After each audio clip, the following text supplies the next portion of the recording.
Bu sure insanı, yani bizlerni cennetke ilib boradigan yo'ldan xabar beradi. Va shundaqla bu yo'ldagi davondan xabar beradi. Mushu davondan eshib tushalsak, biz jannatga boradigan yo'lni topgan bo'lamiz. Agar mushu davondan eshib tushamasak, biz jannatga bora olmaymiz. Kasal vaqtida inson Allohga yaqin bo'ladi. Namrat vaqtida Allohga yaqin bo'ladi. Biroq qiyinchilik tushib qolgan vaqtida Allohga duo qiladi, yalinadi, iltijo qiladi. Ammo u qiyinchilikdan qutulgandan keyin, saq bo'lgandan keyin, inson beyg'andan keyin Allohdan yiroqlashishga boshlaydi. Bu oyat bizga davondan eshish uchun bo'lmasa bo'lmaydigan jamoat ishning 3 unsurni xabar beradi. Alhamdulillah va salatu va salamu ala rasulillah amma ba'd. Assalomu alaykum va rahmatullohi va barakatuh qarindoshlar. Biz bugun Allohning rahmati va fazlidan Qur'on Karimning oxirgi qisqa suralaridan sura Baladni o'qiymiz. Bu sura Baladni biz odatda ig'iz tilimizdan la uqsimu surasi deb ataymiz.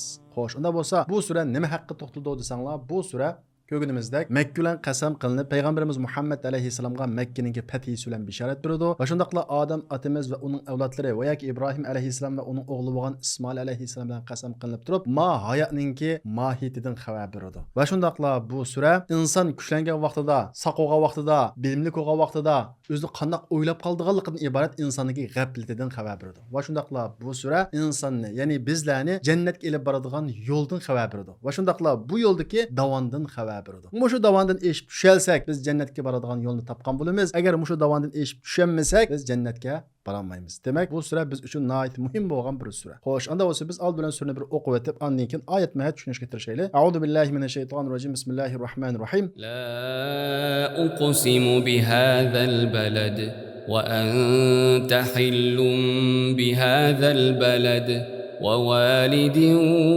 wa ma walad.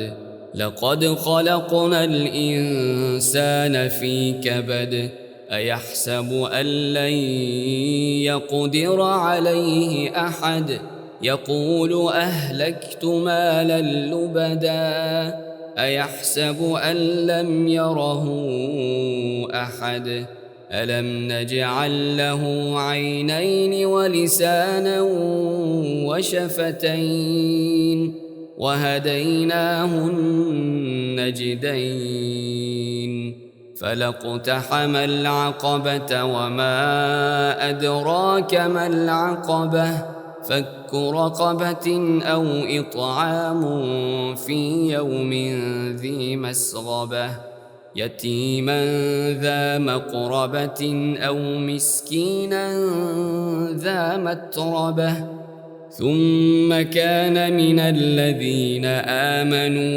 وتواصوا بالصبر وتواصوا بالمرحمة أولئك أصحاب الميمنة والذين كفروا بآياتنا هم أصحاب المشأمة عليهم نار مؤصدة. La uqsimu bihadzal balad. Bu shahar bilan qasam qilamanki deydi Alloh subhanahu va taolo.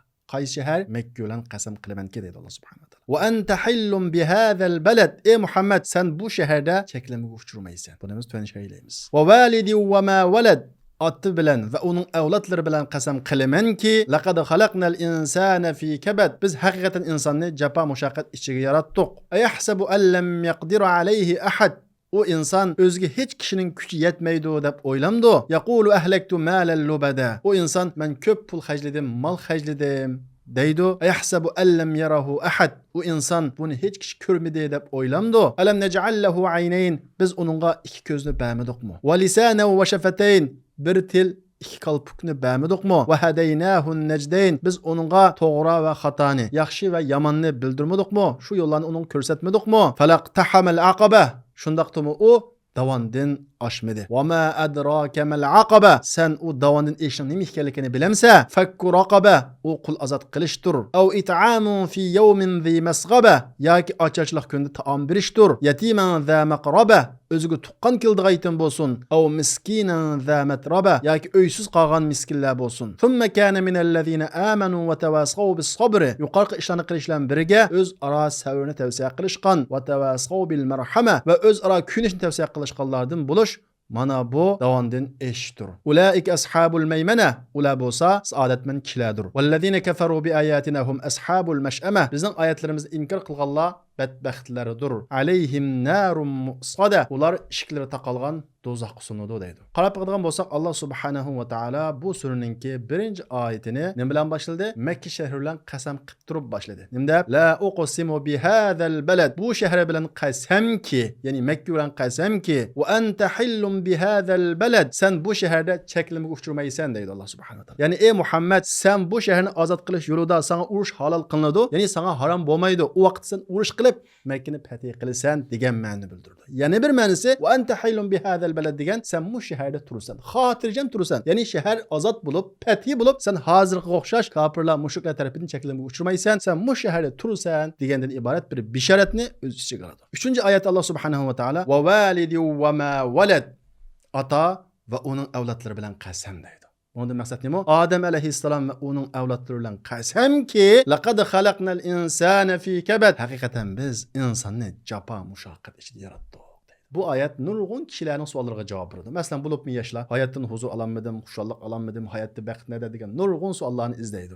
Kardeşler, ma hayatta bəxt yok. Yani mutlak bəxt yok, mutlak huşallık yok. Ma hayatta huşallıklarının hemmisi vaktlik. Mesela bir adam deydi, ben toy kılsam, belki yaxşı görüldüğün adamını alsam, ben huşallık buluma, yani bəxtlik buluma deydi. Yani bazı kişiler deydi, ben arzuyumdaki öyünü ele alsam, bəxtlik buluman deydi. Yani birisi deydi, maşını ele alsam deydi. Her birimizden bir xiyali var, arzusu var. Şu nesik iriş arkalı, ben bəxt irişim, ben huşallık tapım, ben dep oylaydı. Ve halen ki, şu nesik irişkendiğin kin vaqtli xushal bo'ladi, vaqtli baxtlik bo'ladi. Ammo vaqt o'tgan sari uningdagi xushallik yo'qaydi. Yana bir xapliqlar paydo bo'ladi. Ya'ni mohiyat xushallik topadigan yer emas. Mohiyat bir o'tang. Mohiyatning hammasi jafoga to'lgan. Biz ona rahmimizga turaldikmi? Shunda dunyoga ko'z ochgandan boshlab biz ash tor yo'ldan dunyoga ko'z ochimiz, nihoyat siqilib, ana qancha qiynalgan bo'lsa, bu shuncha qiynaladi. Tunjilab kindikimiz kisladi, azob boshlandimi? Andan keyin ma dunyoning oksigeni shunda bir nafaslanimiz, o'pkimiz eshladi. Bu jarayonda ajoyib bir azoblanamiz. Bu vaqtimizda. Bu sebepten biz yığılayımız. Andan keyin çoğun bulumuz, meğeş, ömeleş degan mush jarayon bizning ko'zimizga oddiy ko'rinadi, lekin jafoliq bir jarayonlar bu. Andan keyin maktabga boramiz, maktab g'ami,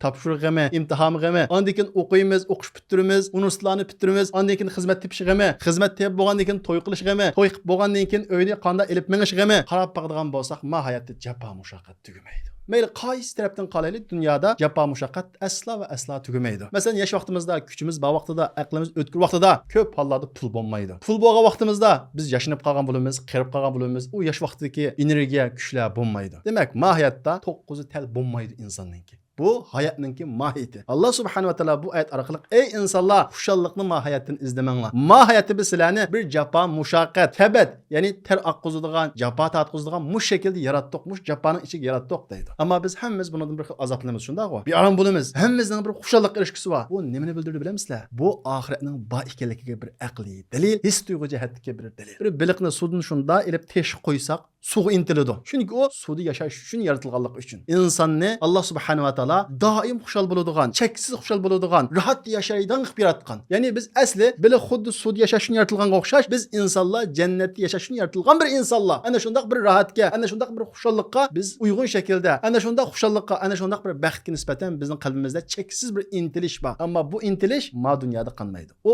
oxiratga borganda qanadi. Bizning ana shunday cheksiz xushallikqa bo'lgan intilishimiz, baxtga bo'lgan intilishimiz aslida jannatga bo'lgan intilishimiz o. Ammo mahiyati-chu jafo va mushaqqat va qayg'u va. Masalan, sizning pulingiz bo'ldi, mashinangiz bo'ldi, uyingiz bo'ldi deylik. Qayg'u tugamdi, jafo mushaqqat tugamdi, tugamaydi. Nimishqa? Ya birayingiz og'rib qoladi, ya balangiz kasallab qoladi, va yoki ota-onangizni ayirib qolasiz, ya bir tuquningizni ayirib qolasiz. O'xshamagan shaklda musibatlar, o'xshamagan shaklda qiyinchiliklar dunyoda tugamaydi. Shuning uchun mahiyatda biz pozitsiyamizni to'g'rilashimiz kerak. Alloh subhanahu va taolaning bu oyatda bo'lgan maqsadi hargiz bizni ümidsizlantirish emas. Biz sizning mahiyatda xapliqni ichiga tashlab qo'ydik deb bizni ümidsizlantirish emas. Ey insonlar, bu yerda xushallik izlamanglar. Bu yerdan cheksiz bo'lgan bir baxtni izlamanglar. Baxt nada? Jannatda. Sizlarning mahiyatda ana shunday jafo mushaqqat ichida yaratdikki, sizlarda buning qator bir iddia jihati tayyorlik bo'lsin va shundaqla bu tatgan jaforinglar oxirat hayotiga ulansin deganga ishorat qiladi. Chunki mahiyatda jafo va mushaqqat va ter to'kadigan ish bor. Lekin bu jafo, bu mushaqqat, bu ter to'kishlar oxiratga ulansa, Allohning roziligiga ulansa, u vaqtdagi jafo yengillaydi. Va shundaqla u jafodan biz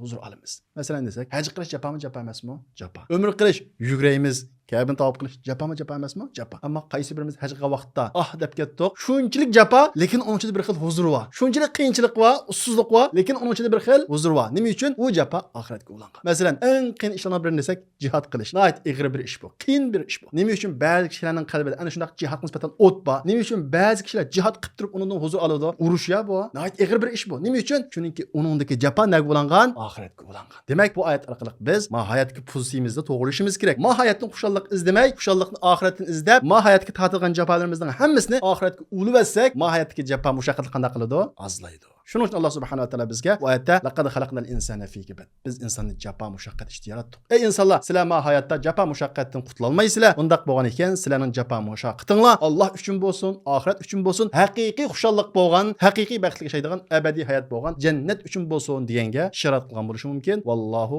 a'lam. Ondan Allah subhanahu wa taala 5-oyatda insonninki ojiz vaqtidan kuchli vaqtiga o'tgan vaqtida, yo'qsul vaqtidan boy vaqtiga o'tgan vaqtida, kasal vaqtidan saq vaqtiga o'tgan vaqtida insonda bo'ladigan bir xil o'zgarish, tuzqo'rlikni xabar beryapti. Nima deydi Allah subhanahu wa taala? Yahsabu alla yaqdiru alayhi ahad. Inson o'ziga hech kishining kuchi yetmaydi deb o'ylamdi. Kasal vaqtida inson Allohga yaqin bo'ladi. Namrat vaqtida Allohga yaqin bo'ladi. Biroq qiyinchilik tushib qolgan vaqtida Allohga duo qiladi, yalinadi, iltijo qiladi. Ammo u qiyinchilikdan qutulgandan keyin, saq bo'lgandan keyin, inson beyg'andan keyin Allohdan yiroqlashga başlaydı. Her xil yerga pul xarjlashga başlaydı. Vaqtini zoya qilishga başlaydı. Ömrünü isrof qilishga başlaydı. Bu nima degan gap? Bu menga hech kimning kuchi yetmaydi degan gap. Bu insonning tuzquroni bir xil tabiiydi. Mesela Ibn Xaldun deydi, "Nadi yo'qsullik, nadi kasallik bo'lsa, u yerda dindorlik, taqvodorlik shuncha kuchli bo'ladi" deydi. Buning sababi nima? İnson ana shunday tuzqur inson. Kisel vaqtida, yo'qsul vaqtida Alloh yelinib turadi. Ammo shunda kuchlangandan keyin jismoniy jihatda bo'lsin, hatto ilmiy jihat inson shunda alam ilm fan o'rgangandan keyin agar u ilm fanni Allohga bog'lamagan shaklda bugungi kunimizga o'xshash atestlarcha o'qigan bo'lsa, u inson o'zini behojat sanashga boshlaydi. O'zini kuchli sanashga boshlaydi. O'zini hamma narsani bildigandek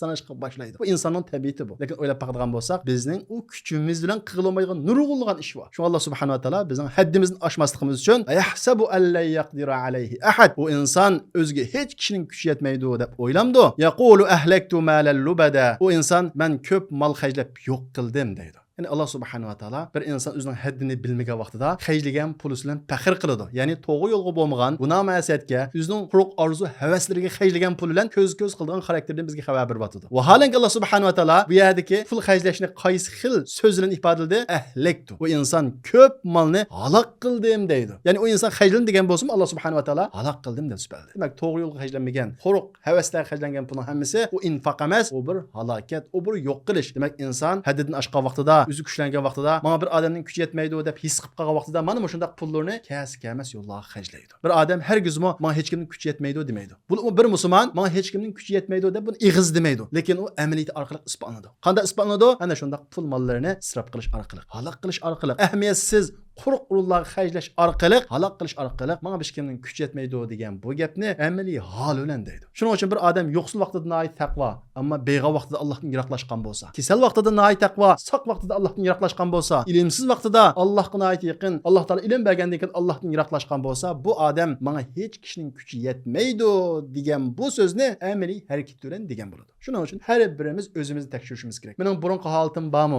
Ojiz vaqtidagi, kasal vaqtidagi, pulsiz vaqtidagi taqvodorligim bormi? Agar unda bo'lmaydi ekan, men ig'izim bilan demagan bilan amaliyatimda alla yaqdiru alayhi ahad, ma hech kimning kuchi yetmaydi deganni amaliyatim bilan debdiman deb tushunib darhol Allohga tavba qilish kerak. Chunki uningki mana shundoq men munda pul xarjladim deb o'zing faxr qildigan, amaliyat bilan deyildigan shakllar bor. Shunga Alloh subhanahu va taolo bu 6-oyatda men ko'p pul mol xarjlab yo'q qildim deydi dish orqali ularningki, ya'ni hakavur, haddidan oshgan, Allohning yo'lidan yiroqlashgan kishilarningki amaliyat orqali o'ziga hech kishining kuchi yetmaydiganligini ifodalaydiganligini bizga bildirib qo'ydi. Ondan keyin 7-oyatda Alloh subhanahu va taolo yahsabu allam yarahu ahad. Bu inson, ana shunday haddidan oshgan inson, ana shunday Alloh subhanahu va taolo ne'mat qilib bergan pul molni buzib chochgan inson o'zini hech kishi ko'rmaydi deb o'ylamdi. Allohni uni ko'rmaydi deb o'ylamdi. Allohning uni biladigan nima ish qilganligini bildiganligini unutib qolamdi, uni yo'q deb o'ylamdi. Alam naj'allahu aynayn. Allah subhanahu wa taolo bu 8-oyatda pul orqali erishkili bo'lmaydigan ne'matlarga bizning diqqatimizni tortish orqali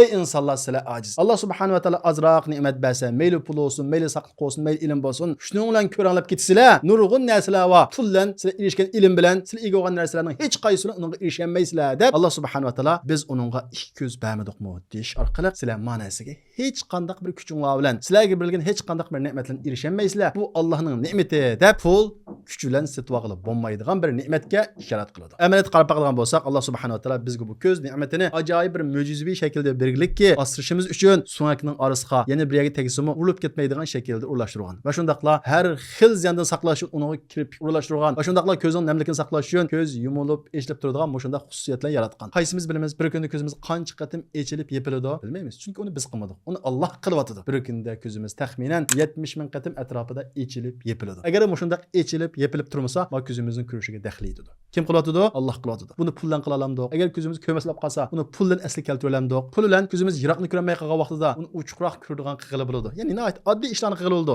ammo ko'zni aql olmaydi. Va lisana va shafatayn deydi Alloh subhanahu va taolo. Bir til ikki qalbni bermadikmi? Yani sizlar bu şu tilni, kalpukni pulinglar orqali erishgan narsalar orqali erishalamsizlar? Erishamaysizlar. Buni Alloh subhanahu va taolo sizlarga berdi. Sizlar har doim Allohga muhtoj, har doim sizlar ojiz deb insonning eng chong ikki ojizligidan xabar beryapti. Birisi qaysi? Muhtojlik, ya'ni birisi ojizlik. Inson qanchalik kuchlib kelsin, har vaqt Allohga muhtoj bo'ladi. Xuddi ko'zimizning kirpikininki echib yepilishiga o'xshash. Shundaqla inson ojiz. Alloh subhanahu va taolo ko'zimizni shunda ko'rish xususiyatini yo'qotsa, ko'zimiz ko'rmaydi. Tilimizning gap qilish xususiyatini yo'qotsa, tilimiz so'zlanmaydi. Demak, inson haddini bilishi kerak. Undan keyin Alloh subhanahu va taolo bizga berilgan texmi cho'ng ne'matni bizga eslatadi. Nima deydi? Va hadaynahun najdayn. Biz onunğa yaxshi yo'l bilan yomon yo'lni ko'rsatmadikmi deydi. Ey insonlar, biz sizlarning tabiatingizga yaxshilikqa moyil, yomonlikdan qochadigan shunday sop tabiat bilan sizlarni yaratmadikmi? Va shundaqla biz sizlarga Qur'on hadis orqali yaxshi yo'l nima, yomon yo'l nima buni ko'rsatmadikmi deb Alloh subhanahu va taolo pul bilan setib olib bo'lmaydigan ne'matni bizga eslatib o'tadi. Falaqtahamal aqaba. Shundaqdimi u inson davondan oshmadi. Alloh subhanahu va taolo u insonga ana shundaq ikki ko'zni bersa, bir til, ikki qalb qo'xshash, nurg'ulg'an ne'matlarni bersa, uningga to'g'ri yo'l qaysi, xato yo'l qaysi uni bildiradigan kitob va elchilarni avatib, shundaq ne'matlarni bersa, u inson shundaq turibmi davondan oshmadi deydi. Va ma adraka mal aqaba. Sen davondan eshishning nima ekanligini bilamsan deydi Alloh subhanahu va taolo. Ya'ni bizga xabar berish uchun fakku raqaba, davondan eshish u qul azod qilishdir. Ya'ni bizni jannatga olib boradigan u davondan eshish qul azod qilishdir. Aw it'amun fi yawmin zi masghaba, yoki ochashlik kunda taom berishdir. Yatiman za maqraba, o'ziga tuqqan keldigan yetim bo'lsin. Aw miskinan za matraba, yoki uysiz qolgan, ya'ni homeless qo'xshash uysiz qolgan miskinlar bo'lsin, ularga taom berish. Mana bu davondan eshish deydi. Qarab qaradigan bo'lsak, Alloh subhanahu va taolo bizni jannatga olib boradigan, biz ish kerak bo'lgan davonning shu jamiyatning eng ehtiyojli ish ekanligini xabar beradi. U bo'lsin qaysi? Xorlangan qullarni azod qilish. Va shundaqla rahimsiz va ochko'z jamiyatninki ziyonkashlikka uchragan yetimlar bo'lsin, ojizlar bo'lsin, shularning masalasini hal qilish bizni jannatga olib boradigan bir davon ekanligini xabar beradi. Demek bizning dinimiz hergizmi bir odamni tasbih tutib maslam o'ltiring demaydi. Siz musulmon bo'laman bo'lsangiz, davondan oshmoqchi bo'lsangiz, jannatga boradigan davondan oshmoqchi bo'lsangiz, siz shu jamiyatingizga masalani hal qiling. Ijtimoiy yordamlarni qanot yoydiring. Yetimlarni yo'qlang, uy yo'qlarni yo'qlang. Ana shunday ojizlarga yordam qiling. Dish orqali bizning dinimiz jamiyatni isloh qilishni jannatga olib boradigan bir xil davon deb ko'rsatadi. Haqiqatan Alloh subhanahu va taolo Qur'on Karimda sifatlagandek bu ishlarni qilish, ya'ni yetimlarga yordam qilish olsun, ojizlarga yordam qilish olsun, bu ish nafsimizning iborat shu davondan aşalğan vaqtida andan keyin bo'ladigan ish. Ochko'zlikdan iborat qalbimizdagi bu illatni yo'qotilgan vaqtida, mushu davondan eshib tushalgan vaqtimizda andan keyin bo'ladigan ish. Shuning uchun u davon bir musulmon jannatga berish uchun eshib tushishga tegishli bo'lgan bir davon. Andan keyin Alloh subhanahu va taolo "Summa kana minallazina amanu" yuqorqi ishlarni qilish bilan birga iymon etganlardan, o'z ara savr qilishga tavsiya qilishganlardan, o'z ara kuyinishga tavsiya qilishganlardan bo'lmoqdir. Mana bu davondan eshish deydi. Qarab qaradigan bo'lsak, Alloh subhanahu va taolo birinchi qilib nimani sanadi? Davondan eshqqa, bizni jannatga olib boradigan davondan eshqqa fakku raqaba, qullarni azod qilish. Ya'ni shu davrda xorlangan kishilarni hur qilish. Ikkinchi bo'lib, ocharchilik kunda, qiyinchilik tuqqan kunda kishilarga taom berish, mayli tuqqan keldigan yetim bo'lsin, va yoki uysiz miskinlar bo'lsin, shularga taom berishni davondan eshishninki bir yo'l qilib ko'rsatdi. Ondan keyin Alloh subhanahu va taolo yuqorqi ishlarni qilish bilan birga "Summa kana minallazina amanu" iman etqanlardan bo'lish. Birinchilab iman etqanlardan bo'lish. Chunki mayli qul azod qilish olsun, mayli ijtimoiy kapolat, ijtimoiy yordam ishlar olsun. Bu iman ustiga qurilgan vaqtida ondan keyin haqiqiy unum beradi. Qanday unum beradi? Bu uzun davomlashadi. Buni ko'z qilish olmaydi, riyo qilish olmaydi. Allohning roziligi ko'zlangan bo'ladi. Bunda bir xizmatda shu odamning jannatida bo'ldi ekan, iymoni tenda bo'ldi ekan, bu davom qiladi. Va shundaqla Allohga iymon etib turib qilgan vaqtida ondan keyin uning savobi oxiratga o'tadi, uning mukofotini oxiratda ko'rgili bo'ladi. Ikkinchi bo'lib o'z ara savrni tavsiya qilish qiladi deydi. Qarab qaradigan bo'lsa Alloh subhanahu va taolo bu bu oyatda sabr qilganlar demadi. Nima dedi? Sabrni tavsiya qilishganlar dedi. Sabr qilishdan sabrni tavsiya qilish yuqori bir martaba. Chunki sabr qilish ikki shakllik ibodat. Sabrni tavsiya qilish jo kollektiv shakllik, jamoat shakllik bir ibodat. Ya'ni Alloh subhanahu va taolo bu oyat orqali deydi-ki, iymon etishingiz shart. Undan boshqa o'z ara birisi-biringizga sabrni tavsiya qilishingiz kerak. Birisi bir qiyinchilik uchurdimi, bir musibatga uchurdimi, Alloh yo'lida bir aziyatga uchurdimi yoki beshiga bir qiyinchilik keldimi, uni qashiga bir har xil shaklda unga tasalli berish va sabrni tavsiya qilish mana bu davondan eshitda qilishga tegishli ishlarning eng muhimlari qatoridan. Uchinchi yo'lab o'z ara kuyinishga tavsiya qilishganlardan bo'lish deydi Alloh subhanahu va taolo. Demak, yuqorqi ijtimoiy kapolatlik yordamlari va ya bu nima ichida bo'lish kerak ekan? Bir jamoat ichida bo'lish kerak ekan. Bu jamoat shundoq bir jamoat bo'lish kerakki, birinchi yo'lab Allohga iymon etgan bo'lish kerak. Ikkinchi yo'lab sabrni tavsiya qilishgan bo'lish kerak. Allohga iymon etib qo'yib, namoz etib qo'yib, birisi-birisidan qarshi yo'q emas. Birisi-birisining ahvolini bilgan, qiyinchiligini bilgan vaqtda uningga sabrni tavsiya qilgan, bu shundoq jipsilashgan, hamkorlashgan, bu shundoq bir jamoat bo'lish kerak. Uchinchi yo'lab va tavasqu bil marhama, o'z ara kuyinish, mehr shafqatni qanot yaydirgan bo'lish kerak. Mana mush kishilar ulaika hum ashabul maymana deydi Alloh subhanahu va taolo. Baxtli kishilar deydi. Demak, bu oyat bizga davondan eshish uchun bo'lmaydigan jamoatlashning 3 unsurni xabar beradi. Birinchisi qaysi ekan? Iymon. Bir jamoat bo'ldi ekan, uni kuchli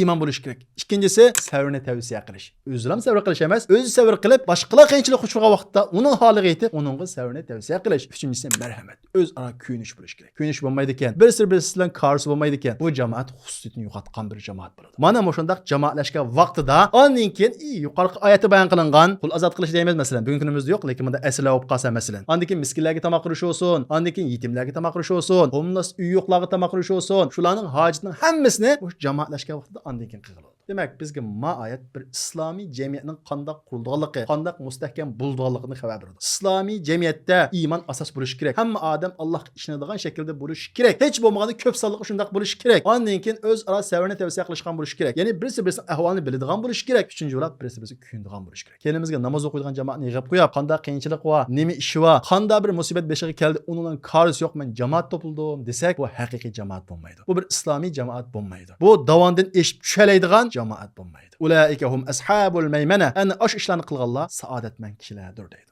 Ya'ni yuqoriga o'xshash jamoatlashib, o'zaro sabrni tavsiya qilishib, kuyinish bo'lgan, undan keyin qiyinchilik bo'lsa yordam qilgan, ijtimoiy kapolat, ijtimoiy yordamlar qanot yaydirilgan jamiyat saodatmand bir jamiyat. Saodatmand bir kishilar. Mushu dunyoda saodatmand bu kishilar. Oxiratda saodatmand. Masalan, bugungi kunimizga qarab qolgan bo'lsak, musulmonlar jamiyatida mushuni o'zlashtirgan kishilar, garchi u jamiyat fiqir bo'lsa-mu, u jamiyatda bir xil baxt bor. U jamiyatda bir xil bexatarlik tuyg'usi bor. U jamiyatda bir xil huzur bor. Agar bu sifatlar topilmaydi ekan, iymon bo'lmaydi ekan, sabrni tavsiya qilish bo'lmaydi ekan, marhamat bo'lmaydi ekan, u jamiyat iqtisodiy jihati yuksalgan bo'lsa-mu, farovonlik turmushi ko'tarilgan bo'lsa-mu, u jamiyat baxtsiz bir jamiyat. Masalan, qarab qolgan bo'lsak, Yevropa dunyosidagi ba'zi bir o'lkalar qarab qolgan bo'lsak, farovonlik shunchalik yaxshi, ammo u yerda bir jamoat yo'q. Iymon bilan birlashgan bir jamoat yo'q. Kishilar to'pi yo'q. O'zaro birisi-biriga sabrni tavsiya qiladigan. Masalan, eng oddiysi biz ulab qolsa, uning keyindan mangadigan odam yo'q, kuyinish yo'q. Hammasi aldirash. Shunda ijtimoiy hayot yo'qolib ketgandir, hayot bor. Bundan kishilar hayotda baxtsiz, oxiratda baxtsiz. Shuning uchun ikkala dunyoning baxtli ochqichi mana shundaq iymon ustida birlashish, o'zaro sabrni tavsiya qilish, o'zaro kuyinish va ijtimoiy kapolatni qanot yaydirish. Mana bu islomningki jamiyat barpo qilishdagi asosini biz ko'rsatib turgan nihoyatda muhim bo'lgan oyat. Demak, islom dini kollektiv yashaydigan jamoat dini. Har bir odam yolg'iz namoz o'qib, kishilarni aralashmay bundan musulmon bo'lolmaydi. Kollektiv yashaymiz, o'z ara sabrni tavsiya qilishimiz, kuyinimiz, ondan keyin ijtimoiy yordamni qanot yaydiramiz. Mana buning bilan musulmon bir jamiyat shakllanadi. Ondan keyin Alloh subhanahu va taolo vallazina kafaru bi ayatina hum ashabul mash'ama alayhim narun muqsada. Bizning oyatlarimizni inkor qilganlar badbaxtlardir deydi. Ya'ni baxtsiz insonlardir deydi. Qarab qolgan bo'lsak, Alloh subhanahu va taolo bu oyatlarda baxtsiz kishilarning sifatini bayon qilib o'ltamasdan bizning oyatlarimizni inkor qilganlar u baxtsizlar dedi. Ya'ni Alloh subhanahu va taolo bu baxtsiz insonlar boshqalarga yaxshilik qilmaydi, jamoatlashmaydi demasdan bizning oyatlarimizni inkor qilganlar u baxtsiz insonlar dedi. Demak, oyatda baxtli bo'lishning yo'lini ko'rsatib qo'ydi. Jamoatlash orqali, o'zaro kuyinish orqali, sabrni tavsiya qilish orqali baxtli bo'lishning yo'lini ko'rsatib qo'ydi. Bizning oyatlarimizga ishonmay, boshqa bir yo'ldan, boshqa bir sistemadan baxt izlaganlar, xushallik izlaganlar, hayot sistemasi izlaganlar, ular bo'lsa baxtsiz insonlardir. Chunki imonsiz yerda ma'lum jihat yaxshilik bo'lsa-mu, insonga baxt ekilanmaydi, xushallik elib kelinmaydi va shundaqla u davom qilinmaydi. Kufr boyada hech qanday yaxshilik bo'lmaydi va bo'lsa-mu, maqsadlik bo'ladi. Shuning uchun kufr shundaq bir gunohki, u butun yomonliklarning hammasini o'z ichiga olgan, butun baxtsizliklarning hammasini o'z ichiga olgan bir yo'l. Shuning uchun Alloh subhanahu va taolo qul azat qilmagan, oshlarni to'yg'izmagan, ondan bizning oyatlarimizni inkor qilganlar demasdan, "Vallazina kafaru bi ayatina." Bizning oyatlarimizni inkor qilganlar ular baxtsiz dedi. Demak, kafir bo'ldingizmi? Siz baxtsiz. Siz jamoatlashmaysiz. Siz bir yerga kelolmaysiz. Sizda ijtimoiy yordam unchalik bo'lib qolmaydi. Agar ijtimoiy yordam bo'lgan taqdirdami, marhama kuyinishmaydi. Sevni tavsiya qilish bo'lmaydi. Ma jamiyatdami baxtli bo'lolmaysiz. Oxiratdami baxtli bo'lolmaysiz. Hum ashabul mash'ama. Ular baxtsiz insonlar dedi Alloh subhanahu va taolo. Bugungi kunimizda biz buni ko'ryapmiz. Masalan, Yevropadaymiz, G'arb ellardaymiz. Ba'zi bir farovonlik turmushlari bor. Ammo insonlar baxtlikmi? Baxtli emas. Nimishqa? Sotsial, ijtimoiy hayot yo'q. G'iribchilik, jamoatchilik yo'q. O'zaro sevni tavsiya qilish yo'q. Har bir odam yakki shaklda. Bunda holatda qanchalik farovon yashsin, inson baxtli bo'lmaydi. Eng oxirida g'irib bo'lib, har xil ruhiy kasalliklar qoladi. Mahiyatda oxiratni qo'ldan berib ziyon tortadi. Demak, qarab boqadigan bo'lsak, islom bizga haqiqatan mahiyatdami baxtli bo'lishninki, oxiratdami baxtli bo'lishninki yo'lini ko'rsatgan. Mahiyatdami go'zal bir jamiyat qurishning yo'lini bizga aniq ko'rsatib qo'ygan. Mahiyatdami xushal yashaymiz, oxiratdami davondan ish orqali jannat yo'lini topalaymiz va oxirat hayotimizni qo'lga keltiramiz. Alloh subhanahu va taolo bu surani hammamizga tushunib amal qilishimiz qilsin. Hamda bu surningki muhim nuqtalari biz yuqorida o'tganimizdek bu sura bizga birinchilab mahiyatninki mohiyatidan xabar beradi. Ya'ni mahiyatninki jafo mushaqqatga to'lgan bir hayot ekanligidan xabar beradi. Bu hargiz umidsizlantirish emas, balki bizni tayyorlash, uning qarta to'g'ri pozitsiyada bo'lish va jafo mushaqqatni huzurga aylantirishning yo'llarini izlash. Ikkinchilab bu sura bizga insonning ojizligidan xabar beradi. İnsan şundaq bir aciz nəsi ki, azraq güclənsə, azraq bir nəsi bilsə, azraq saqop qalsa, dərhal Allahdan yiraqlaşıdığan şundaq bir acizlik tərəfi var. Tuzkorluq tərəfi var. Bu nöqtəyə diqqət qilishni Allah subhanahu taala bizni bəzi bir pul bilan, kuch bilan setib alıb bo'lmaydigan ne'matlarni əslitish orqali bizga haddimizni Allah subhanahu taala bildiradi. Şuna hər vaqt özümüzni tekshirib turishimiz kerak. Biz o'zgardikmi burunqi holatimizdan? O'zgargan bo'lsak, yahsabu alla yaqdiru alayhi ahad. Ma hech kim kuch yetmaydi deb shuni amaliyatimiz bilan degan bo'lamiz. Uchinchisi bu sura bizga davondan erishishning amaliy yo'llarini ko'rsatib qo'ydi. Ya'ni shu davondan oshsak biz jannatga kiramiz. Ammo ko'pincha kishilar u davondan osholmaydi. Bu sura bizga davondan erishishninki yo'llarini xulos shaklda ko'rsatib qo'ydi. To'rtinchilab bu sura bizga islomning bir kollektiv jamoatchilik dini ekanligini, o'zaro birisi-birisiga kuyunadigan, sevni tavsiya qiladigan, o'zaro birisi-birisiga yordam qiladigan, ijtimoiy kafolatlar bo'lgan, ijtimoiy yordamlar qanot yaydirilgan bir jamiyat bo'lishi kerak ekanligini bizga Alloh subhanahu va taolo bu oyatlarda ko'rsatib qo'ydi. Alloh subhanahu va taolo bu surani hammamizga manfaatli qilib bersin, amaliyatimizda amal qilishni nasib qilsin. Va axiru da'vana alhamdulillahi robbil alamin.